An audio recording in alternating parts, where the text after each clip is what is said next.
হ্যাঁ বন্ধুরা, এই যে লোক প্রচুর প্রচুর দাঁত ব্যথা দীর্ঘদিন যাবৎ,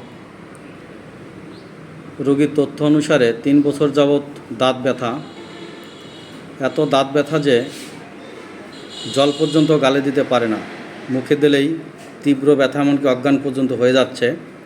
এবং দাঁত ব্যথাটা শুরু হচ্ছে দাঁত তোলার পর কিছুদিন ভালো থাকে, তারপর থেকে দাঁত ব্যথা শুরু হয়। এবং যে ব্যথায় অ্যালোপ্যাথি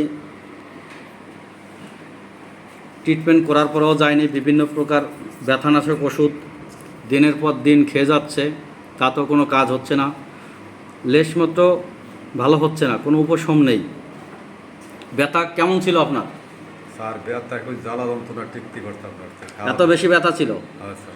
এবং ওনার একটা অদ্ভুত লক্ষণ ছিল, এত বেশি ব্যথা ছিল উনি মাথায় সব সময় শীত গরম কোনো সময় হ্যাঁ স্যার।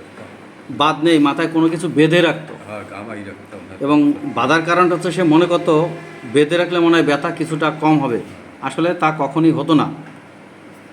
এবং ওনার পাস হিস্ট্রিতে তেমন কোনো কিছু পাওয়া যায়নি, ফ্যামিলি হিস্ট্রিতে তেমন কিছু পাওয়া যায়নি। এবং ওনার পায়খানা খুবই শক্ত ছিল, ঠান্ডা লাগতো ঘন ঘন। উনি মিষ্টি প্রচুর পছন্দ করে, লবণ প্রচুর পছন্দ করে।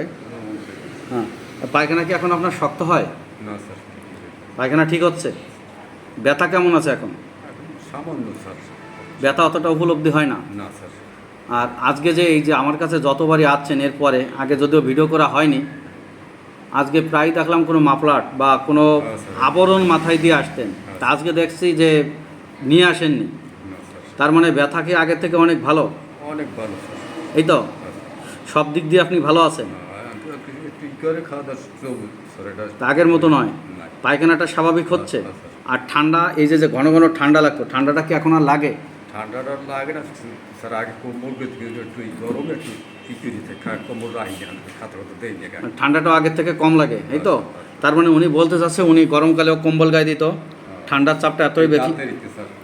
হ্যাঁ, এখন ওষুধ খাওয়ার পরে উনি অনেক অনেক ভালো, অর্থাৎ প্রায় 97-98% ভালো আছেন, এই তো?